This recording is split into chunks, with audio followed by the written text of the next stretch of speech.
بعد كده جينا على اكبر متحف فني في مصر، وهو متحف محمد محمود خليل وحرمه، اللي فاز مشروع ترميمه بجائزة افضل مشروع انشائي في العالم، وبيضم 876 عمل ما بين لوحات وتماثيل ومزهريات ومنحوتات اثرية. وده في الأساس كان قصر خاص بمحمد محمود خليل وزوجته إيميلي، اللي كانت بتشاركوا نفس هواياته في تجميع الأعمال الفنية، وعاشوا يجمعوا الأعمال الفنية للقصر. وبعد كده تحول القصر لمتحف زي ما أوصى محمد محمود خليل.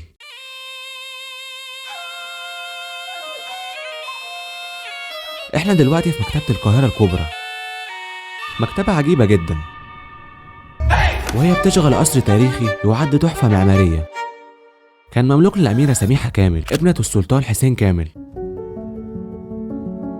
والمكتبة من أبرز الأماكن المهتمة بالثقافة في مصر، بتحتوي على أكتر من 200,000 مجلد. لما تيجي الزمالك